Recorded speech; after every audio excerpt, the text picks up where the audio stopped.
অভিযানের প্রেক্ষিতে আমরা এই ড্রিঙ্কিং ওয়াটার যে ফ্যাক্টরিটি আছে সেটাতে আমরা অভিযানকালে দেখতে পাই যে তাদের আসলে বিএসটিআই হালনাগাদ অনুমোদন ব্যতি রেখেই তারা অবৈধভাবে বিশুদ্ধ পানি তারা উৎপাদন এবং বাজারজাতকরণ করে আসছিলেন, যেটি অত্যন্ত স্বাস্থ্য ঝুঁকি সম্পন্ন।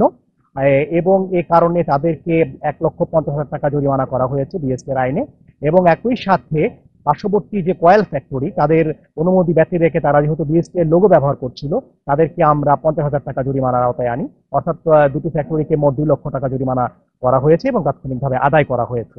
এছাড়া তাদেরকে হালনাগাদ কাগজপত্র করার জন্য এই পিওর ড্রিঙ্কিং ওয়াটার যে ফ্যাক্টরিটি আছে সেটা সাময়িকভাবে বন্ধ রাখা হবে। তারা পরবর্তীতে বিএসটি কর্তৃপক্ষের মাধ্যমে তাদের হালনাগাদ লাইসেন্স গ্রহণ করার পরিপ্রেক্ষিতে তাদের কার্যক্রম শুরু করবে।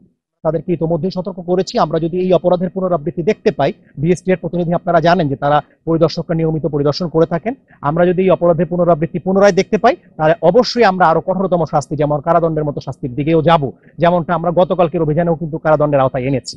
জি, ধন্যবাদ। মালিক পক্ষের প্রতিনিধিকে আমরা পেয়েছি, মালিক পক্ষকে সরাসরি আমরা পাইনি, মালিক পক্ষের প্রতিনিধি যারা ম্যানেজমেন্টের দায়িত্বে ছিলেন তাদেরকে আমরা পেয়েছি, তাদেরকে আমরা জরিমানার আওতায় এনেছি।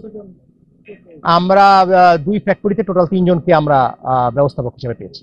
মালিকদের ওই ক্ষেত্রে আসলে সরাসরি তাদের ব্যবস্থা বলতে কি অর্থদণ্ড তো আসলে মালিকের পক্ষেই তারা আদায় করছে, তো তাদেরকে যেহেতু আমরা অপরাধ সংগঠিত অবস্থায় তাদেরকে পেয়েছি, আমরা তাদেরকে আসামি হিসাবে নিয়ে তাদেরকে আমরা দণ্ডারোপ করেছি, কিন্তু মূলত দণ্ডটা আসলে মালিক পক্ষের মাধ্যমে আসছে। এটা মারাত্মক হ্যাজার্ডাস, কারণ আপনারা সকলেই জানেন যে বিএসটিআই এর অনুমোদন ব্যতি রেখে যদি কোনো পণ্য উৎপাদন করে সেটা স্বাস্থ্য ঝুঁকি কিরকম পরিমাণ হয় সেটা তো আসলে নিরূপণ হয়নি, সেটা তো যথাযথ কোনো পরীক্ষাই হয়নি।